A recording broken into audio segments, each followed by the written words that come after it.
Well, hello and welcome to ILoveGay today. And I think we're going to have some fun today. We are here in New York City and we are here with Abigail Child. How are you? I'm great. It's good. It's cold but not freezing. I know. No, it was fun. You and I had spent some time in what I'll call the virtual green room. I don't know any other Okay, way to put true that. enough. And I could tell from a lot of the things we were chatting about, it's just like you've got this entire history and it's all built into the world of experimental cinema and filmmaking. But no, you've got all this history, and it's coming together in this Anthology Film Archives release here in New York this year, or actually this This March. month, March next Yes. month. Now uh, tell us a little bit about all that. Well, it's really exciting because it's a lot of work from the 70s on, and it doesn't even include everything. We were kind of like, how can we put it together? And it's not really totally chronological, although somewhat. And my work, I was is really it's often looking at bodies, Yeah. bodies and gender and movement within our culture. At one point, thought I'd be an anthropological filmmaker in South America because I had done work in Mexico and spoke Spanish. And what I realized somewhere in the last 20 years is that I'm an anthropologist of the sort of contemporary. In some ways, is how I think of it, is that I'm looking at the culture we live in and how bodies move and how they relate. But I'd also say, I think, and somebody said this to me, I'm really trying to make a world I could live in and Yeah. remake a history of film that matches my experience of living or, Yeah. loving. And Well, it seems I, like a lot of your different films and even the groupings you have together it's a lot of inspiration seems to even come from that kind of post-war a lot of the sentiment, the feelings of things that post-war after World War II, and that's interesting that you wove that together into like Suburban Trilogy and so forth, where you don't always see that in experimental film, I don't think. Really, I'm not sure. I'd have to think about that. That's an interesting comment. But Suburban Trilogy, it's not autobiographical, but I did grow up in the Jersey suburbs, Yeah, was ready to leave by 9 years old, yeah, was frustrated by sort of property, the idea of property and boundaries, and you had to look different outside the house as inside the house, at least in my family. yeah, Um, but so it definitely is post-World War II, and it's I think there is in a lot of the work the influence of television. mhm, Certainly, that was a big part of childhood for me, and you'll see that in Mutiny, yeah, which is in that first show, and it's both friends in New York, talented artists, Shelley Silvers, Shelley Hirsch, Sally Silvers.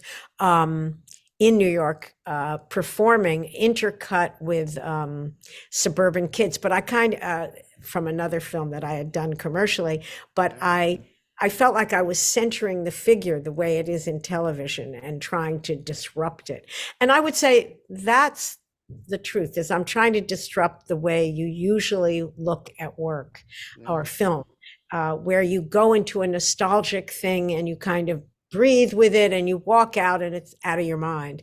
I wanted something that challenged the viewer, that kept the viewer active, yeah, that made the viewer have to think a little bit.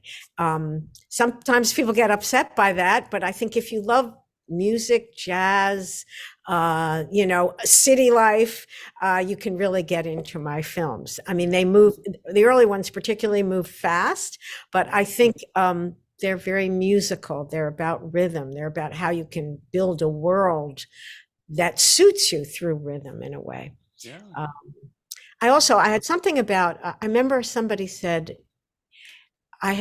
in Suburban Trilogy again, it opens while you're mentioning is it's home movies from yeah, the 50s in suburban Jersey. It's not my family, but it's familiar to me.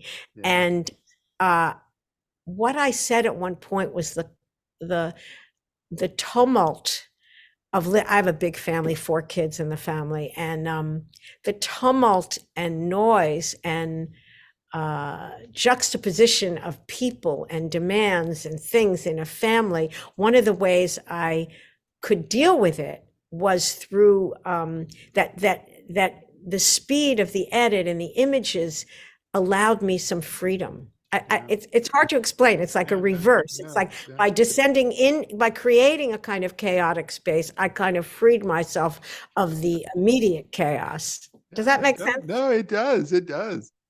No, and in that train of thought, like especially switching a little bit over into the literary side of your world, that's where you wrote a book, Mouth to Mouth, and you won the Lambda Literary Award. Yeah. It was amazing. Very exciting. I Yeah. did not expect it. I remember when I was called up, I was like, are you kidding? This is crazy. I just went. I had no, because I had been nominated, but I Yeah. really, it was kind of wonderful. It was like, the Academy Awards when people get it who don't expect it.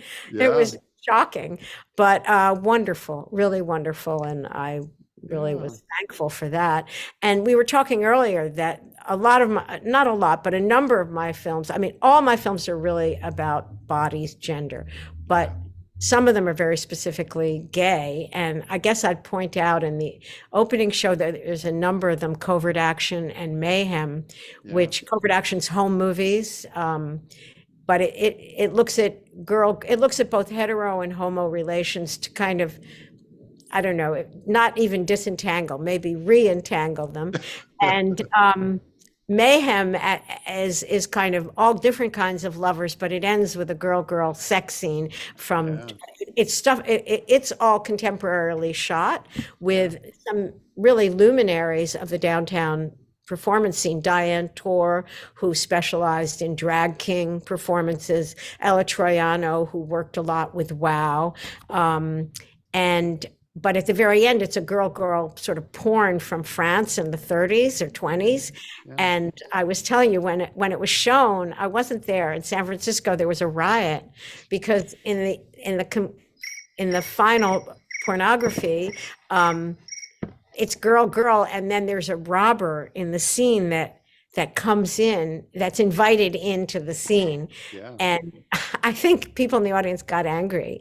But for me, what was so great is that the women, they're making love and then they spot the guy looking at them, and the woman's nude in high heels with a gun. And I adored that. I just Yeah. thought it was like it's the vulnerability and the power combined in a woman's body. Yeah. And it's also a noir film. It's kind of I think of it as a feminist film, noir, Mayhem. Yeah. So it's very beautiful and really fun. I think when I made it, I was just thinking of a feminist film noir. I often play with genres, home movies, noir, Yeah. documentaries, but it blew up. So that was kind of exciting as well. But in some of your latest, with the Origin of Species and so forth, there's an entire character, or it's profiled over Yeah, from a Black yeah. lesbian. Yes, exactly. It's an android head that has actually a really wonderful vocabulary, very unusual for androids or robots, because it's not just bot language. What they did is they took the consciousness of this Black lesbian whose wife is satellite TV and was able to put this thing into motion.